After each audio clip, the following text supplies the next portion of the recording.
সম্মানিত চাকরি প্রত্যাশী ভাই ও বোন, আসসালামু আলাইকুম। সকলে কেমন আছেন? আশা করি সকলে ভালো আছেন। আজকে আলোচনা করব নড়াইল জেলার থেকে একটি নিয়োগ বিজ্ঞপ্তি প্রকাশ করেছে, অথবা নড়াইল জেলা প্রশাসক কার্যালয় থেকে একটি নিয়োগ বিজ্ঞপ্তি প্রকাশ করেছে। পদ সংখ্যা 18 জন।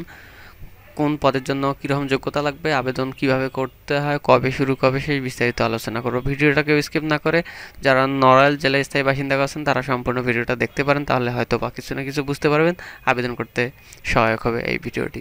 তো বন্ধুরা, বেশি কথা না বাড়ি চলুন শুরু করি। শুরু করার আগে বলে নিতে চাই, আমার চ্যানেলে যদি আপনারা নতুন হয়ে থাকেন তাহলে চ্যানেলটি সাবস্ক্রাইব করে পাশে থাকা বেল বাটনটি ওপেন করে দেবেন, এরকম সবসময় বিভিন্ন রকম চাকরির বিজ্ঞপ্তি পাওয়ার জন্য এবং কোন পদের কী কাজ সেই রকম ভিডিও পাওয়ার জন্য। তো বন্ধুরা, চলুন শুরু করি। এই নিয়োগ বিজ্ঞপ্তিটি প্রথম আলোতে প্রকাশ করেছে, ওখান থেকেই নেওয়া। আমি এই ভিডিওটা সম্পূর্ণ আলোচনা করব। জেলা প্রশাসকের কার্যালয় নড়াইল, ভূমি মন্ত্রণালয়ের 25/11/2024 তারিখে সরকার এর প্রাপ্ত ছাড়পত্র প্রেক্ষিতে জেলা প্রশাসকের কার্যালয়ে নড়াইল এর রাজস্ব প্রশাসনাধীন নিম্ন বর্ণিত শূন্য পদ সময় পূরণের লক্ষ্যে জাতীয় বেতন স্কেল 15 অনুযায়ী নড়াইল জেলার স্থায়ী বাসিন্দাদের নিকট হতে নিম্নোক্ত শর্ত জনশাসন মন্ত্রণালয় কর্তৃক প্রবর্তিত এক পাতা নির্ধারিত আবেদন ফর্মে স্বহস্তে প্রণকৃত আহ্বান করা যাচ্ছে। আপনাকে আবেদন লিখে আবেদন ফর্মে আবেদন করতে হবে। এখন পদের নাম হচ্ছে অফিস সহায়ক, পদ সংখ্যা 18, আর বেতন গ্রেড হচ্ছে 20 গ্রেডের চাকরিটা অফিস সহায়ক। আর যোগ্যতা লাগবে কোনো স্বীকৃত শিক্ষা বোর্ড হতে ন্যূনতম দ্বিতীয় বিভাগ বা সমানের জিপিএতে মাধ্যমিক স্কুল সার্টিফিকেট বা সমন্বয় পরীক্ষা উত্তীর্ণ। আপনি এসএসসি পাস থাকলে আবেদন করতে পারবেন। এখানে বিভিন্ন কোটা দেওয়া আছে। নিয়োগ ক্ষেত্রে সরকার প্রচলিত বিধিবিধান, কোটা পদ্ধতি এবং পরিবর্তিতে এ সংক্রান্ত কোনো সংশোধন হলে তা যথারীতি অনুসরণ করা হবে। প্রার্থীকে অবশ্যই জন্মসূত্রে বাংলাদেশের নাগরিক এবং নড়াইল জেলার স্থায়ী বাসিন্দা হতে হবে।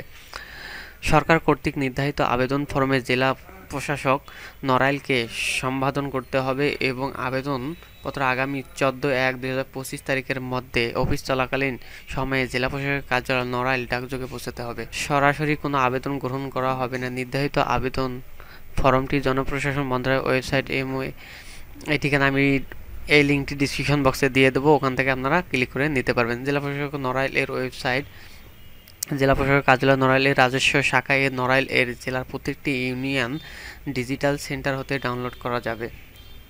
নির্ধারিত আবেদন ফর্মের নির্দেশনা ও চাহিদা অনুযায়ী প্রয়োজনীয় তথ্য প্রদান করতে হবে। প্রার্থীর বয়স 1/12/2024 তারিখ হতে 18 থেকে 32 বছরের মধ্যে হতে হবে। বয়স প্রমাণের ক্ষেত্রে এফিডেভিট গ্রহণযোগ্য হবে না। আবেদনপত্রের সাথে নিম্নোক্ত কাগজপত্র সংযুক্ত করতে হবে।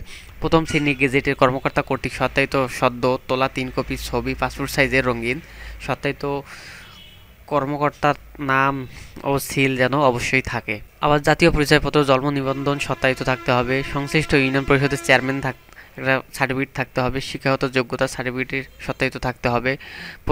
প্রথম শ্রেণী গেজেট কর্মকর্তার নাম ও সিল সবগুলোতে সত্যায়িত থাকতে হবে।